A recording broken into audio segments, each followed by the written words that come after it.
Hi guys, I am going to bring together a couple of different topics today that I've been thinking about a lot recently, and I've made videos on most of these things before, and I kind of just want to pick up a couple of threads, pick up a couple of loose ends, and also just kind of update you on the process of my thinking on these things.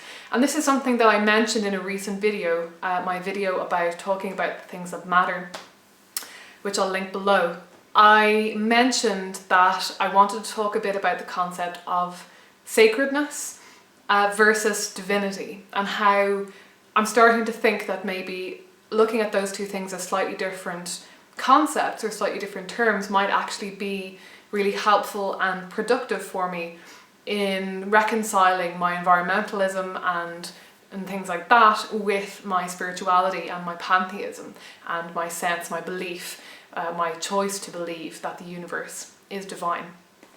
So this kind of picks up on the conversation that I started quite a few months back, it might even be almost a year ago, on if everything is sacred, can anything be special? And at that time I was really just throwing that question out there and I didn't really have an answer. But thinking more about this question of the concept of sacredness and separating it from divinity has really helped me to get there. So as a pantheist, I choose to believe that the universe is divine. But what got me tangled up in knots was deciding that because I decided that the universe was what divinity is, that therefore absolutely everything in the universe is divine. And I still stand by that statement. To me, if the universe equals God or equals goddess or equals divinity, then absolutely everything, every process, every cell, every molecule, every person, every process in that universe is part of the divine. It is divine. But that doesn't mean that all of it feels equally sacred. And this is where I'm starting to, you can kind of use any two terms to separate this out for you in your own head. And what I was getting at originally in the kind of sacredness, specialness video was that I might separate specialness from sacredness. In this video I'm separating sacredness from divinity. But really it's just semantics. What it comes down to is just for me to decide that just because it's all part of this whole, which I see as being divine, doesn't mean that I can't separate out certain things that I feel deserve more reverence or deserve my action in an attempt to maintain them, in an attempt to conserve them, to celebrate them. And if I allow myself to say that certain things, those things, are more sacred, I can allow myself to see other things as being less sacred. So I can kind of divorce myself and my spirituality and my view of everything as being divine from certain processes that are taking place that maybe we as humans have set in motion. I can say to myself, well, those things are not part of the sacredness that I see in the universe. So the reason I've decided to call this sacredness rather than just specialness is because I feel like specialness isn't strong enough for me. I felt comfortable enough to say, oh well, I celebrate certain things and I don't celebrate other things because I decide that certain things are special and, deserving of being revered. So, the cycle of the year, the wheel of the year, and natural processes that humans aren't involved with, things like that. Those things I see as being special in some way. They evoke a special feeling in me, so therefore I want to revere them. That to me isn't quite as strong as saying those things are sacred, and with that implication saying that other things aren't as sacred. Because if I'm saying that other things aren't as special, it's kind of implied in the term. But if I say that other things aren't sacred, I'm kind of reverting back to a more common usage of the term sacred, which does imply that the things that you are setting out as sacred are sacred, and that other things, therefore, are not, that those other things are profane. And that for me is something that I struggled with for a long time as a pantheist, because I thought, well, I can't see things as being profane if the whole universe is sacred. But I'm kind of starting to see that that doesn't have to be the case, because I started to think about why I feel like the universe is divine. What about the universe to me is divine. And okay, on some level, it's existence. It's pure existence. That evokes a sensation in me that, thinking about that fact, thinking about the pure fact of existence, it evokes a sensation of awe and reverence in me, and I kind of feel like existence is existence itself. Sure, that's divine, that's sacred. But primarily, what makes me want to see the universe as divine is its connectedness, is its creativity, it's actually fairly specific kinds of processes and ways of looking at the universe, rather than just any old way that you can look at the universe, or any way that it boils down, or any piece of garbage that you can pick up off a concrete path. It's not quite as simple as that. And this really taps into the things that make me feel reverence, the things that tap me into my faith, and the things that don't. And this really does have pretty huge implications, because if I decide that certain aspects of the universe, like its interconnectedness, are sacred or divine, more so than maybe other aspects, that kind of allows me to make certain moral and ethical choices based on what I have personally decided to understand as being the sacred aspects of a divine universe. So if interconnectedness and let's say consciousness are for me what is sacred about the divine, that therefore very much allows me to say that certain acts in society on this planet for me as a human being are more sacred than others, are more in touch with that sacredness. So any action which helps me remember that I'm interconnected with other beings, and also any act of compassion, is therefore a sacred act, because an act of compassion is just an act of remembering that what you experience as a conscious being, a conscious part of this universe, is also being experienced by everything else too. And if you yourself have an impulse to avoid pain and avoid suffering in yourself, then the most sacred thing to do when you're acknowledging your interconnectedness with everything is to strive to eliminate or reduce the pain and suffering of everything else with which you are interconnected. And that's a big ask, I do realise that, and there are various interpretations that we can have on that. But I'm starting to see that is really, that this kind of thinking is how my becoming a pantheist, my realising that I'm a pantheist and committing to that and saying, yes, I'm going to start deciding that the universe is divine and that certain things about it are sacred, that has been what has really opened me up to my own moral imperative to be an environmentalist, to be a feminist, to care about the well-being and suffering of every human being on this planet.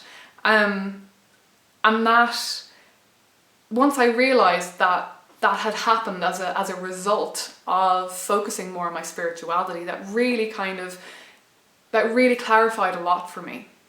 I wouldn't necessarily say that the universe or God or goddess wants us to behave in certain ways.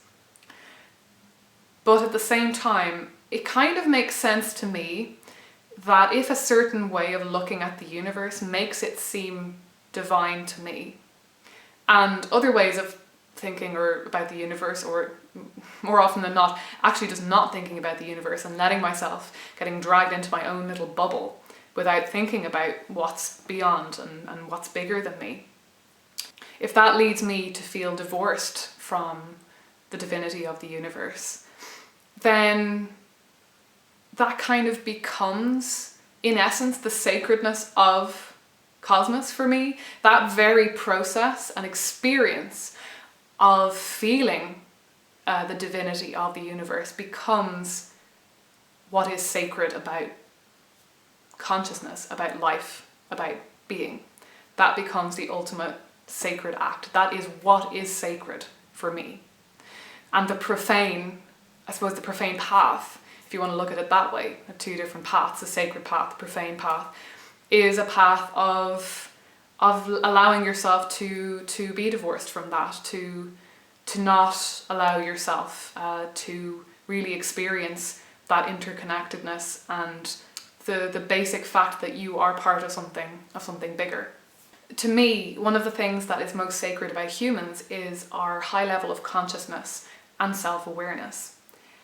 And because we have that ability, we are able to see the universe. We are able to reflect back on a large part of existence, at least. We don't know how much of existence, but a pretty large segment of existence in comparison with, say, other animals and so on.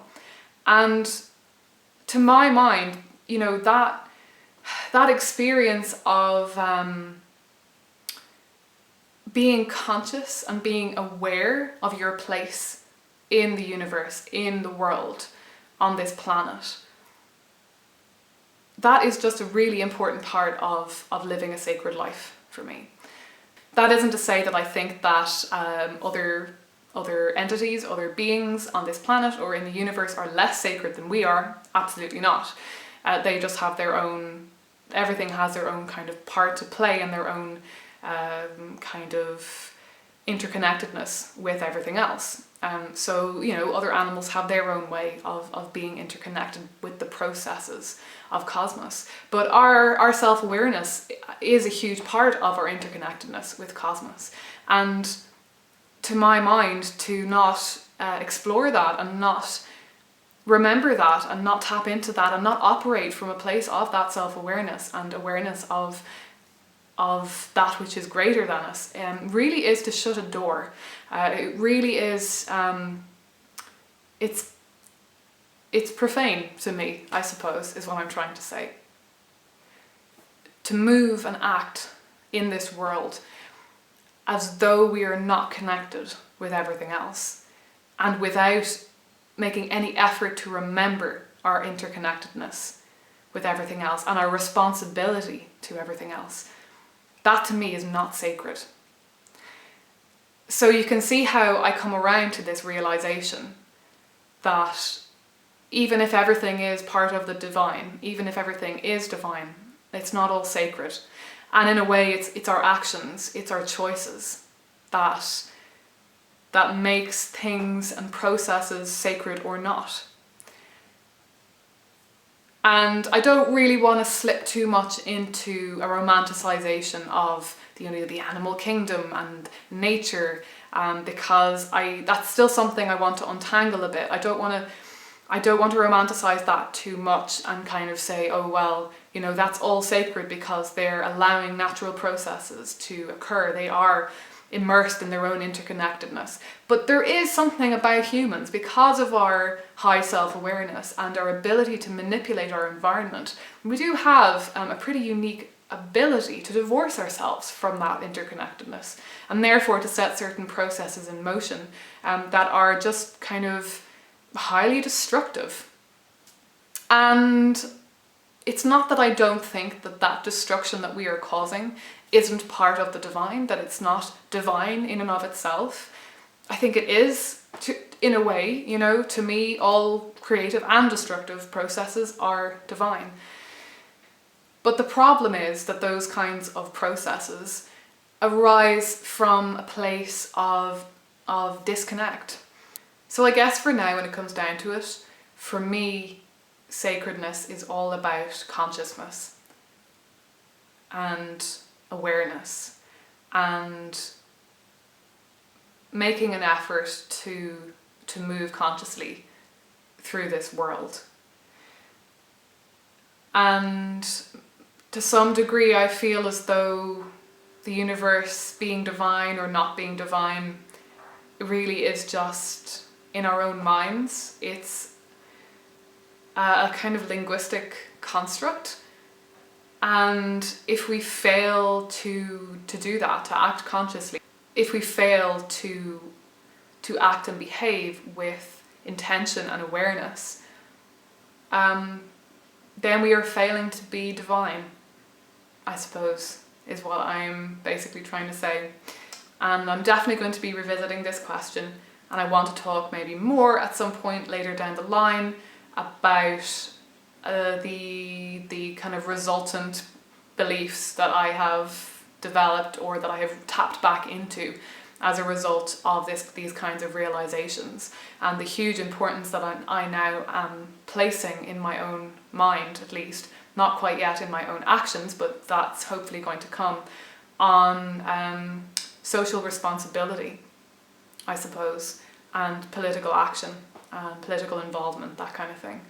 So yeah, there's a lot to come, a lot of changes, hopefully, and I want to start thinking very seriously about how I can start to act and change and be in a social environment in order to try to affect those kinds of changes, rather than solely focusing on my own inner spiritual connection, because I'm starting to see that both of those kinds of actions and behaviours are just as spiritual as each other, certainly from my pantheistic perspective.